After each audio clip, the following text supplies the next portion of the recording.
ఓం శ్రీ మహాగణాధిపతయే నమః. శ్రీమాత్రే నమః. ఆనంద నిలయం ఛానల్ ప్రేక్షకులందరికీ నా నమస్కారం. నేను మీ ఆచార్య ప్రసాద్ గురూజీ. ఈరోజు మనం ఈ వీడియోలో శివరాత్రి రోజున ఆడవారు ఏ రంగు చీరను ధరించాలి, ఏ రంగు గాజులను వేసుకోవాలి, ఏ రంగు గాజులు వేసుకోవడం వల్ల శివుడి ఆశీర్వాదం లభించి తమ భర్త యొక్క ఆయుష్ పెరుగుతుందో ఇప్పుడు మనం ఈ వీడియోలో తెలుసుకుందాం. ముందుగా ఈ వీడియో చూసే ముందు ఒక లైక్ కొట్టి మా ఛానల్ను సబ్స్క్రైబ్ చేసుకోండి. అలాగే జై శ్రీరామ్ అని కామెంట్ చేయండి. ఫిబ్రవరి 15న మహాశివరాత్రి. ఆడవారు గుర్తు పెట్టుకొని ఈ రంగు చీర కట్టుకొని ఈ రంగు గాజులు వేసుకుంటే శివుడి ఆశీర్వాదం లభిస్తుంది, భర్త ఆయుష్ పెరుగుతుంది. ఫిబ్రవరి 15 శివరాత్రి రోజు ఆడవారు ఈ రంగు దుస్తులు వేసుకుంటే చాలు, మీ భర్త ఆయుష్ అలాగే సంపద కూడా పెరుగుతుంది, దీర్ఘ సుమంగళి యోగం సిద్ధిస్తుంది. ఈ నెల 15న మనకు శివరాత్రి రాబోతుంది. ఇది చాలా శక్తివంతమైనది, పరమ పవిత్రమైన ఈ రోజున శివుడు లింగ రూపంలో ఉద్భవించాడని, ఈరోజు శివపార్వతుల కళ్యాణం జరిగిందని మన పురాణాలు చెబుతున్నాయి. అయితే ఈ మహాశివరాత్రి రోజున స్త్రీలు మర్చిపోకుండా ఈ రంగు చీర కట్టుకుంటే చాలు, ఆ పరమేశ్వరుని అనుగ్రహం తప్పకుండా లభిస్తుంది. మీకు ఉన్న సమస్యలన్నింటినీ కూడా ఆ పరమశివుడే తొలగిస్తాడు. మీరు పట్టిందల్లా కూడా బంగారం అవుతుంది. అలాగే మీరు అపర కుబేరులుగా మారిపోతారు. అంతేకాదు, శివరాత్రి రోజు ఈ రంగు చీర కట్టుకోవడం వలన శివపార్వతుల అనుగ్రహం అనేది మీకు కలుగుతుంది. అలాగే ఐశ్వర్య ప్రాప్తి కలుగుతుంది, దీర్ఘ సుమంగళి యోగం సిద్ధిస్తుంది, మీ భర్తకు ఎంతో మేలు జరుగుతుందని మన శాస్త్రాలు చెబుతున్నాయి. మరి ఇంతటి ఈ మహాశివరాత్రి రోజున ఏ చీర కట్టుకోవడం వలన శివపార్వతుల అనుగ్రహం అనేది మీకు కలుగుతుంది, అలాగే ఐశ్వర్య ప్రాప్తి కలుగుతుంది, దీర్ఘ సుమంగళి యోగం సిద్ధిస్తుంది. శివరాత్రి రోజుని ఆ పరమశివుడు లింగ రూపంలో ఉద్భవించాడని, శివపార్వతుల కళ్యాణం జరిగిందని పురాణాలు చెబుతున్నాయి. ఒకసారి శివరాత్రి గురించి పరమశివుడిని పార్వతీదేవి అడిగిన సందర్భంలో శివరాత్రి ఉత్సవం తనకి ఎంతో ఇష్టమని, ఏమీ చేయకుండా ఈరోజు ఉపవాసం ఉన్నా సరే తాను ఎంతో సంతోషిస్తానని తెలిపారు. ఆ రోజు నియమనిష్టలతో ఉపవాసం ఉండి రాత్రి 4 జామున అభిషేకం చెయ్యాలి. పంచామృతాలతో అనగా పాలు, పెరుగు, నెయ్యి, తేనె, పంచదార వీటితో అభిషేకం చేస్తే శివుడికి ప్రీతి కలుగుతుంది. మరుసటి రోజున బ్రాహ్మణులకు భోజనం వడ్డించిన తర్వాత మీరు భుజించి శివరాత్రి వ్రతం పూర్తి చేయాలి. దీనిని మించిన వ్రతం మరొకటి లేదని స్వయంగా పరమశివుడే తెలిపారు. అయితే ఈ మహాశివరాత్రి రోజు స్త్రీలు ఏ రంగు చీరను కట్టుకుంటే భర్తకు నిండు నూరేళ్ల ఆయుష్ కలుగుతుంది, ఏ విధానాన్ని ఆచరిస్తే దీర్ఘ సుమంగళి యోగం సిద్ధిస్తుంది, మహాశివరాత్రి రోజు ఆడవారు ఏ రంగు చీర కట్టుకుంటే పార్వతీ పరమేశ్వరుల అనుగ్రహం కలుగుతుంది అనే విషయాన్ని ఇప్పుడు మనం ఈ వీడియోలో వివరంగా తెలుసుకుందాం. అంతకన్నా ముందు తెలిసి తెలియక చేసిన శివరాత్రి చేస్తే ఎలాంటి ఫలితం వస్తుందో తెలిపే ఒక పురాణ కథను విందాం. పూర్వం శబరి నదీ తీరమునందు అరణ్యంలో కులీనుడు అనే ఒక బోయవాడు తన భార్యాబిడ్డలతో నివసించేవాడు. అతనికి వేట తప్ప మరొక ఆలోచన లేని కడు మూర్ఖుడు.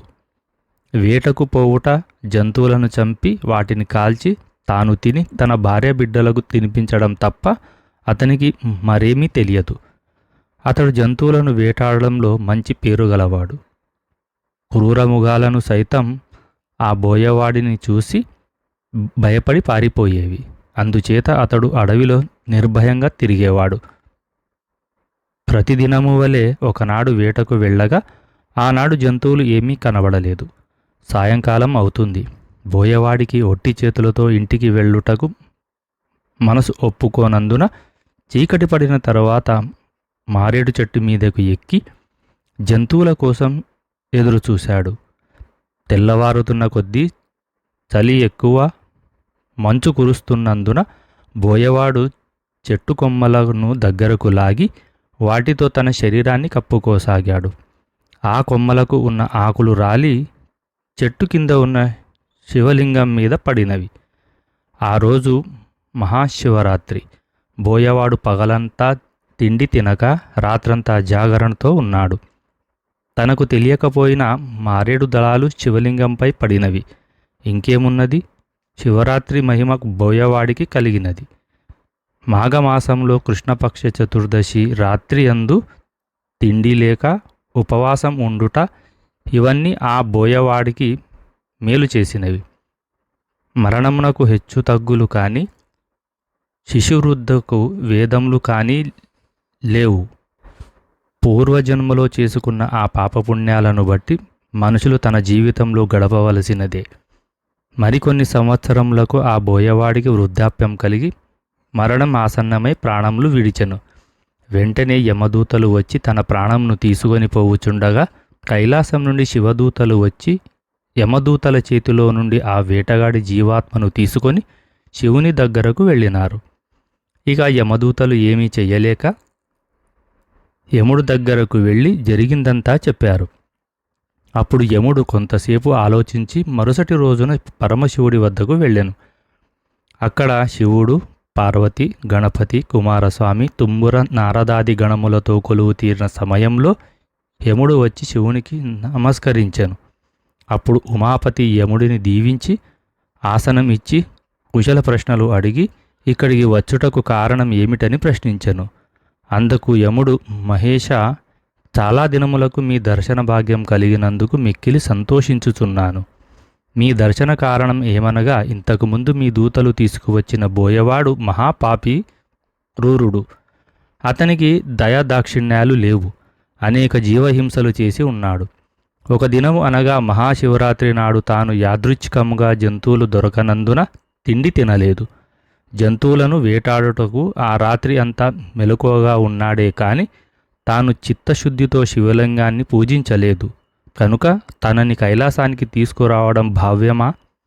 అంత మాత్రాన అతనికి కైలాసం దొరుకునా అని యముడు పరమశివుడితో విన్నవించుకున్నాడు. అప్పుడు శివుడు యమధర్మరాజు, నాకు ప్రీతికరమైన మహాశివరాత్రి పర్వదినమునందు బిల్వపత్రములు నాపై వేసి తిండి తినక జాగరణతో ఉన్నాడు. బోయవాడు కూడా పాప విముక్తుడు కాగలడు. ఎవరికైనా సరే ఆ వ్రతఫలం దక్కవలసిందేనని, కనుక ఈ బోయవాడు పాపాత్ముడైనను ఆ శివరాత్రి మహిమ వలన సాహిత్యం ప్రాప్తమైనది అని పరమేశ్వరుడు వివరించెను. కాబట్టి తెలిసి తెలియక శివరాత్రి వ్రతం చేసినను కైలాసం దొరుకుతుంది అనే విషయాన్ని ఈ పురాణాల ద్వారా తెలుసుకోవచ్చు. మహాశివరాత్రి శివుడికి అత్యంత ప్రీతికరమైన పర్వదినం.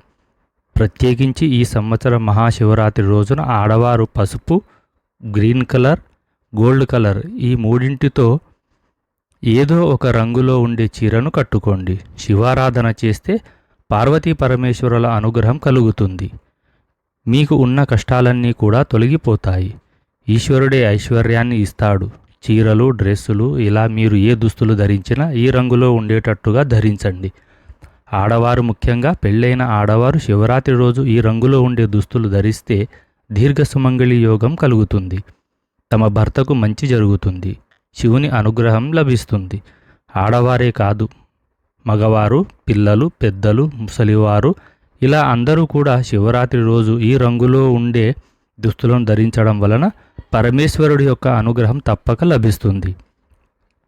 కనుక శివరాత్రి రోజు అందరూ చక్కగా ఉదయమే నిద్రలేచి శుచిగా తలస్నానం చేసుకొని ఎల్లో లేదా గ్రీన్ లేదా గోల్డ్ రంగులో ఉండే దుస్తులు ధరించండి. శివరాత్రికి ఈ రంగు దుస్తులు ధరించడం శ్రేయస్కరమని పండితులు చెబుతున్నారు. కనుక శివరాత్రి రోజు అందరూ కూడా ఈ రంగు దుస్తులను ధరించండి. ఆడవారు, మగపిల్లలు, పెద్దలు ఇలా కుటుంబంలో అందరూ ఈ రంగులో ఉండే దుస్తులను ధరించి శివాలయానికి వెళ్ళండి. అక్కడ పరమశివుణ్ణి భక్తి శ్రద్ధలతో పూజించండి. మీకు అంతా మంచే జరుగుతుంది. కనుక శివరాత్రి రోజు అందరూ ఈ రంగు దుస్తులను ధరించి శివానుగ్రహంతో సకల ఐశ్వర్యాలను పొందండి. మహాశివుడు అనేవాడు మాతృవాత్సల్యము కలవాడు. అంటే తల్లి తన బిడ్డను ఏ విధంగా రక్షిస్తుందో శివుడు తన భక్తుల భక్తికి పరవశించి కోరిన కోరికలు నెరవేరుస్తాడు. మహాశివరాత్రికి పగలంతా ఉపవాసం ఉండి రాత్రి జాగరణ చేసి మరుసటి రోజు స్నానం చేసి మహానైవేద్యంగా అన్నము కూరలు వండి దేవునికి నివేదన చూపించి పారాయణం చేయాలి. అంటే ఆ పదార్థాలు తిని ఉపవాసం విరమించాలి. మీరు తినడానికి ముందే బ్రాహ్మణులకు కానీ పేదవారికి కానీ భోజనం పెట్టాలి. వారెవరూ అందుబాటులో లేకపోతే ఆవుకు కానీ పశుపక్షాదులకు కానీ ఏదైనా ఆహార పదార్థాలు తినిపించి ఆ తర్వాత మీరు పారాయణ చేయాలి. పిలిస్తే పలికే దైవం శివుడు. శంకరుడికి అభిషేకం చేయించడం ద్వారా పరిపూర్ణ జ్ఞానాన్ని దైవానుగ్రహాన్ని పొందవచ్చు అని పురాణాలు తెలుపుతూ ఉన్నాయి. అభిషేకం సమయంలో దైవ విగ్రహాల నుంచి అత్యంత విలువైన శక్తులు వెలువడుతూ ఉంటాయి. అభిషేకాలు అంటేనే దేవతలు ప్రీతి చెందుతారు. అభిషేక ప్రియుడు శివుడు. అందుకే శివుడికి అభిషేకం చేయించడం ద్వారా శివుడి అనుగ్రహాన్ని పొందవచ్చు. సాధారణంగా శివుడికి పాలతో కానీ నీటితో కానీ అభిషేకం చేస్తారు. ఏ ద్రవ్యంతో అభిషేకించినా ఫలితం ఒకేలాగా ఉంటుందని అనుకుంటూ ఉంటారు. కానీ మహర్షులు చెప్పిన ఒక్కో ద్రవ్యంతో అభిషేకించడం వలన ఒక్కో ఫలితం ఉంటుందని మన గ్రంథాలలో చెప్పబడింది. శివరాత్రి రోజున శివుడికి కొన్ని పదార్థాలతో అభిషేకం చేస్తే కోరుకున్న కోరికలు తప్పకుండా నెరవేరుతాయి. ముందుగా పసుపు పొడితో అభిషేకం చేస్తే ప్రభుత్వ అధికారుల నుండి సానుకూలత లభిస్తుంది. తిరుమంజల పొడితో అభిషేకం చేయిస్తే దైవానుగ్రహం లభిస్తుంది. గ్రహదోషాలు తొలగిపోతాయి. బియ్యపిండితో అభిషేకం చేస్తే అప్పుల బాధలు తొలగిపోతాయి. చందనం తైలంతో అభిషేకం చేస్తే ఉదర సంబంధిత సమస్యలు తగ్గిపోతాయి. పంచామృతాలతో శివుడికి అభిషేకం చేయించడం ద్వారా అష్టైశ్వర్యాలు చేకూరుతాయి. నీటితో శివాభిషేకం ద్వారా మోక్షం సిద్ధిస్తుంది. పాలతో పరమాత్మకు అభిషేకం చేయిస్తే ఆయురార్థం పెరుగుతుంది. పెరుగుతో శివాభిషేకం ద్వారా సంతాన ప్రాప్తి కలుగుతుంది. బత్తాయి పండ్ల రసంతో శివాభిషేకం చేస్తే ఆరోగ్యం సిద్ధిస్తుంది. అనారోగ్యాలు మటుమాయం అవుతాయి. నిమ్మరసంతో శివునికి అభిషేకం చేస్తే శత్రుభయం ఉండదు. యమభయం కూడా ఉండదు. ఉసిరికాయ పొడితో శివాభిషేకం చేస్తే రోగాలు మటుమాయం అవుతాయి. పన్నీరుతో శివాభిషేకం చేస్తే సంతోషకరమైన జీవితం ప్రాప్తిస్తుంది. ఆవునేతితో శివునికి అభిషేకం చేస్తే ధనప్రాప్తి కలుగును. చక్కెరతో అభిషేకించిన దుఃఖం నాశనం కలుగును. నువ్వుల నూనెతో అభిషేకం చేస్తే అపమృత్యు నశించగలదు. రుద్రాక్ష జలాభిషేకం చేసినచో సకల ఐశ్వర్యమును పొందవచ్చు. పుష్పోదకము చేత అభిషేకించిన భూలాభం కలుగును. చందనంతో శివాభిషేకం చేయడం ద్వారా కీర్తి ప్రతిష్టలు ఇనుమడింపజేస్తాయి. గరిక నీటితో శివాభిషేకం చేస్తే పోయిన డబ్బు రెట్టింపై పొందగలరు. పెరుగుతో అభిషేకం చేయించడం ద్వారా బలము యశస్సు ఆరోగ్యము పొందవచ్చు. భస్మాభిషేకం చేస్తే మహాపాపాలు నశించును. అలాగే అన్నం అభిషేకం ద్వారా ఇతి బాధలు ఉండవు. సకల సంతోషాలు సిద్ధిస్తాయి. తేనెతో అభిషేకం చేయడం ద్వారా అద్భుతమైన గోత్రం మీ సొంతం అవుతుందని పెద్దలు చెబుతున్నారు. బిల్వపత్రాలు, జిల్లేడు పువ్వులు, గోగు పువ్వులను శివపూజకు తప్పకుండా సమర్పించాలి. శివరాత్రికి ఎవరైనా శివుడికి నైవేద్యం సమర్పిస్తే చాలు మీ జాతకం మారిపోతుంది. కుబేరులుగా మారిపోతారని పండితులు అంటూ ఉన్నారు. మరి ఆ నైవేద్యం ఏమిటో ఇప్పుడు మనం ఈ వీడియోలో తెలుసుకుందాం. శివుడికి ఎప్పుడూ తమోగుణం కలిగిన పదార్థాలను నైవేద్యంగా పెట్టకూడదు. అలాగే ఉచిష్టమైనటువంటి నైవేద్యాలను కూడా పెట్టకూడదు. ఉచిష్టం అంటే ఆ పదార్థాన్ని ఇంతకుముందు ఎవరైనా తిని విడిచిపెడితే దానిని ఉచిష్టం అంటారు. ఉదాహరణకు స్వీట్ షాపులో స్వీట్స్ అమ్ముతారు కదా, అంటే కోవా అమ్ముతున్నవారు అనుకోండి. ఆ కోవాని ఇంతకుముందు ఎవరో తీసుకొని ఉంటారు. అలా ఒకరు తీసుకున్న తర్వాత మిగిలిన కోవా అని మనం తీసుకొని దానిని ఈశ్వరుడికి నైవేద్యంగా పెట్టకూడదు. అలా చేస్తే మీరు ఉచిష్ట నైవేద్యం పెట్టారని అర్థం. అలాగే ఇంట్లో నైవేద్యం వండి మొదట మీరు తినేసి ఆ తర్వాత మిగిలిన పదార్థాలను దేవుడికి నైవేద్యం పెట్టారే అనుకోండి, మీరు ఉచిష్టం ఇచ్చారని గుర్తు. మీరు వండిన పదార్థాలతో కొంత తినగా మిగిలినవి నైవేద్యంగా పట్టుకొస్తే అప్పుడు అది ఉపచారం అవ్వదు. అపచారం అవుతుంది. అసలు పూజ చేసినట్టే కాదు. అందుకే దేవాలయాల్లో నైవేద్యం వండి బట్ట కప్పి తీసుకువచ్చి స్వామికి నైవేద్యంగా పెట్టి భక్తులకు పంచిపెడతారు. ఇది అసలైన నైవేద్యం పెట్టే పద్ధతి. శివుడికి ఎంత పెట్టామన్నది లెక్కలోనికి రాదు, ఎంత భక్తితో పెట్టామన్నది భక్తిలోనికి వస్తుంది.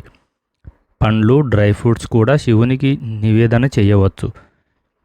శివునిని పూజించాలి అనుకునేవారు ఏ నైవేద్యం పెట్టినా దానితో పాటు బెల్లం ముక్కని పెట్టాలి. ఎందుకంటే బెల్లానికి మాత్రమే నిల్వ దోషం రాదు.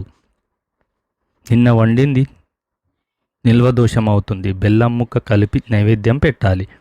అందుకే ఈశ్వరుడికి నివేదించిన పదార్థాలు అన్నీ కూడా బెల్లంతో వండుతూ ఉంటారు, పంచదారతో వండరు.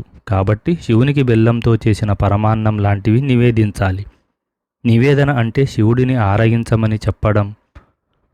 శివునికి నైవేద్యం పెట్టే నైవేద్యాన్ని నోటితో ఆరగించడు, కంటితో ఆరగిస్తాడు.